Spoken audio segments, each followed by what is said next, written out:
Inilah Injil Yesus Kristus menurut Yohanes. Dimuliakanlah. Mereka melihat tempat ia tinggal dan tinggal bersama dia. Pada waktu itu Yohanes berdiri di tepi sungai Yordan bersama 2 orang muridnya. Dan ketika ia melihat Yesus lewat, ia berkata, "Lihatlah anak domba Allah." Kedua murid itu mendengar apa yang dikatakannya itu. Lalu mereka pergi mengikuti Yesus. Tetapi Yesus menoleh ke belakang. Ia melihat bahwa mereka mengikuti dia, lalu berkata kepada mereka, "Apakah yang kamu cari?" Kata mereka kepadanya, "Rabi," artinya guru, "di manakah engkau tinggal?" Ia berkata kepada mereka, "Marilah dan kamu akan melihatnya." Mereka pun datang dan melihat di mana ia tinggal, dan hari itu mereka tinggal bersama-sama dengan dia. Waktu itu kira-kira pukul 4, salah seorang dari keduanya yang mendengar perkataan Yohanes lalu mengikuti Yesus adalah Andreas, saudara Simon Petrus.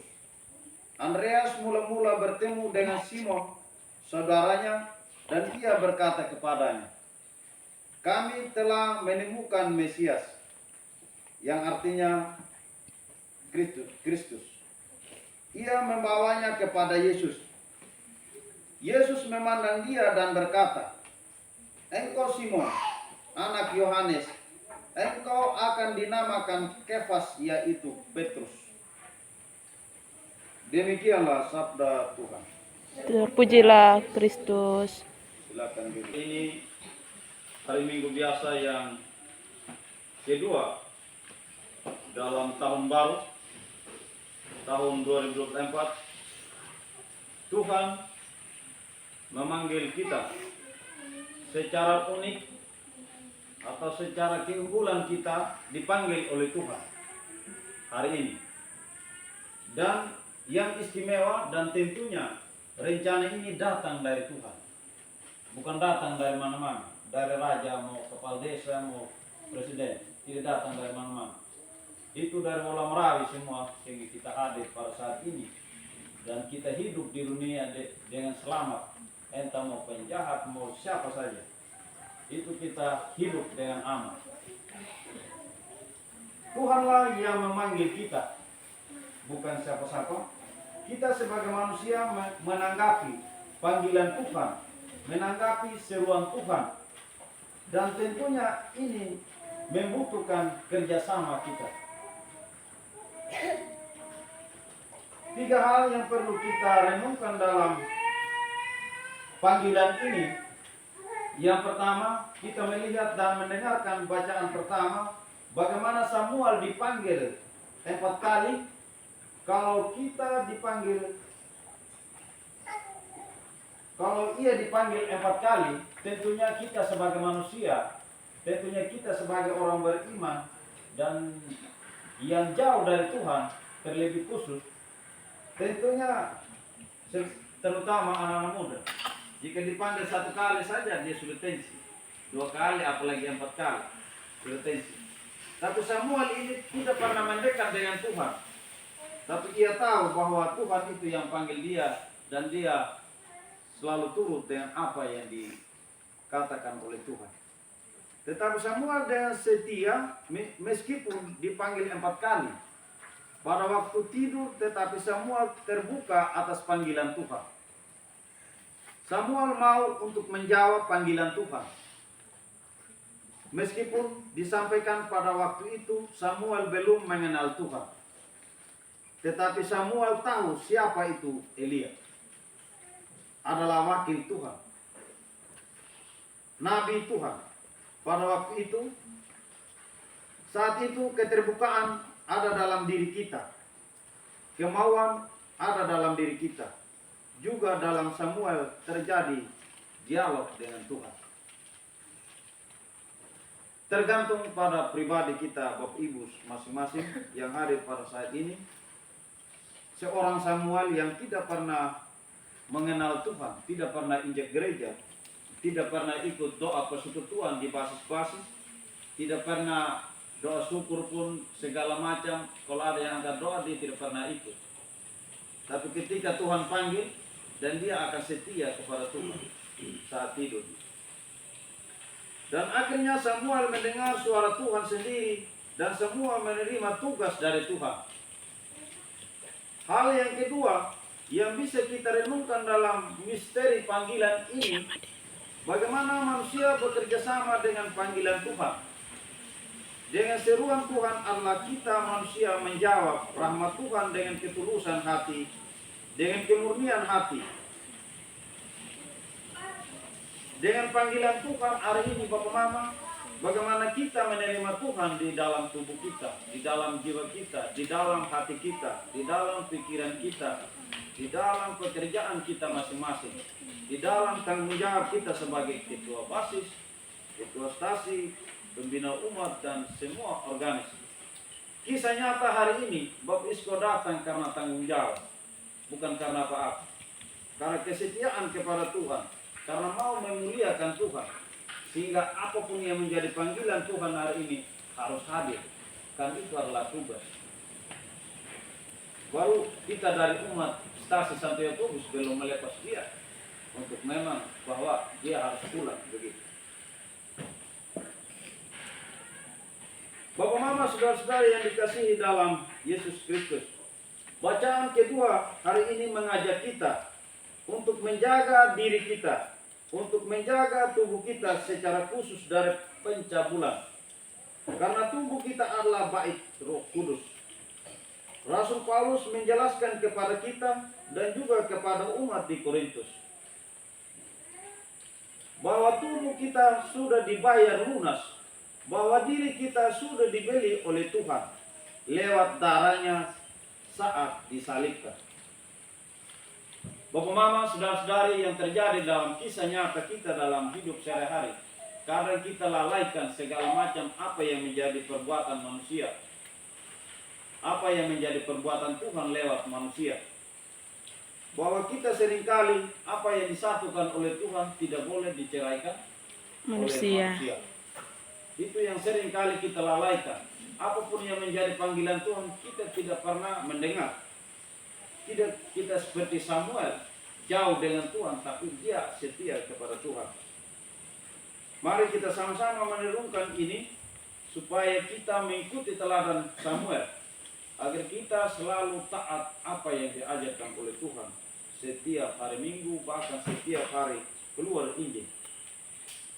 Oleh karena itu, atas panggilan Tuhan, Bapak, Ibu, Saudara-saudari, kita diajak oleh Tuhan untuk menjaga panggilan kita sebagai ketua basis, panggilan kita sebagai pembina umat, ketua stasi, ketua liturgi, sebagai ibu kami, sebagai ketua AMK, sebagai kor, sebagai segala macam yang terlibat dalam gereja. Mengapa diri kita seperti itu? Mengapa kegiatan kita seperti itu? Tidak, supaya kita tidak jatuh dalam dosa. Karena kita kalau tidak pernah ikut dalam gereja, tidak pernah mendengar orang yang menasihat, toh akan yakin dan percaya kita akan jatuh dalam dosa. Nanti mendengar, lihat begini, dia masuk telinga kanan, keluar telinga kiri. Mentah mau nenek, lo balik nenek. Nah, itu kadang-kadang kita manusia seperti itu. Apa yang menjadi ajaran Tuhan kita tidak pernah ikut. Terutama Rasul Paulus menjelaskan jatuh dari dosa pencabulan. Dan tentunya ini menjadi ujian dan tugas yang begitu besar, bahwa kesetiaan menjadi yang terpenting dalam hidup kita. Dalam menjawab panggilan Tuhan, dan kembali ini membutuhkan rahmat Tuhan, membutuhkan pertolongan Tuhan. Renungan berikut dalam panggilan Tuhan adalah dari semuanya ini, bahwa setiap panggilan adalah untuk memuliakan Tuhan, untuk kemuliaan Tuhan.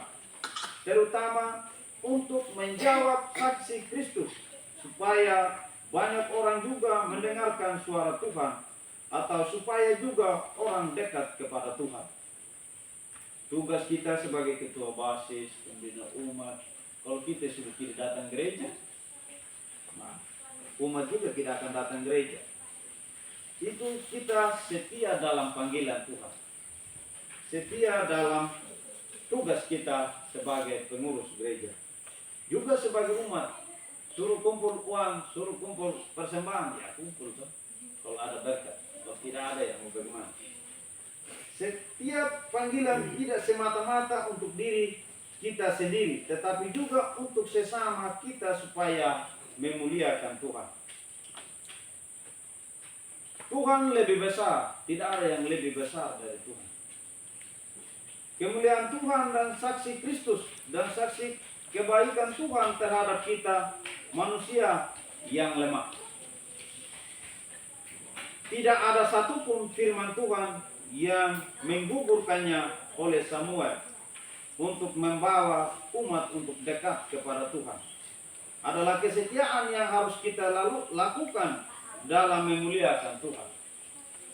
Bacaan Injil hari ini Bapak Mama Saudara-saudari yang dikasihi dalam Yesus Kristus.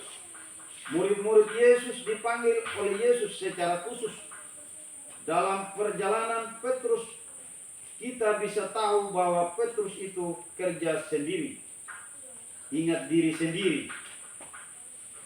Pada waktu itu, ketika bersama dengan Tuhan, bersama Yesus, mereka atau Petrus memberikan diri mereka untuk mewartakan Tuhan, memberikan dirinya membawa orang-orang kepada Kristus. Dalam setiap misteri panggilan kita bersama umat kita yang hidup sendiri-sendiri, itu adalah terlibat dalam kemuliaan Tuhan. Ketika saya sudah rajin ke gereja, pulang di rumah, kau tidak pergi gereja tadi. Nah, dia lebih terberkat dibandingkan engkau yang datang gereja. Karena engkau pergi, coba menjadi motivasi bahwa mari saudara kita sama ke gereja. Begitu, malah baik. Tapi ini, engkau tidak pernah ke gereja, makanya kau bicara gitu. Jumpa aku ngam gereja nah, ini apa deh, tos nenek lumba. Nepap to lawai lumba penuh mola atau orang buka gereja. Ah begitu. Pada minggu biasa ini kita merenungkan panggilan kita di awal tahun baru ini. Kita merenungkan kembali panggilan kita secara istimewa dan tentunya kita menjawab panggilan Tuhan dengan rahmat-Nya bahwa kita terbuka akan setiap panggilan Tuhan. Bapak Mama, saudara-saudari yang dikasihi dalam Yesus Kristus, mari kita sama-sama bersedia jalankan apa yang diajarkan oleh Tuhan, mewartakan kebaikan Tuhan, kemuliaan untuk menjadi murid-murid Kristus yang bahagia, murid-murid gereja yang bahagia, penuh dengan perdamaian, terlebih khusus di stasi Santo Yakobus ini. Mari kita sama-sama merenungkan apa yang menjadi perjalanan Kristus. Yang perlu kita garis bawahi adalah pencabulan. Apa yang menjadi ajaran Tuhan, jangan mencabul. Karena tubuhmu itu adalah Roh Kudus. Bukan roh jahat, Roh Kudus. Tubuhmu itu adalah milik Tuhan, bukan milik siapa-siapa. Yang perlu digaris bawahi, apa yang disatukan oleh Tuhan tidak boleh diceraikan oleh manusia. Seperti anak-anak muda, jangan kasih sembarang di hari. Tentunya lihatlah harimu yang setia dan bertanggung jawab terhadap dirimu sendiri, sehingga engkau tidak jatuh dalam dosa. Dunia ini akan jahat dengan banyaknya elektronik, banyaknya segala macam media-media sosial yang begitu menarik perhatian kita, begitu mempengaruhi akan iman kita untuk terjerumus ke hal-hal yang jahat. Mari kita sama-sama untuk saling menantang hal ini, supaya kita sama-sama merenungkan tabah dan sabar, dan mengambil setiap hal yang positif di dunia nyata ini. Amin.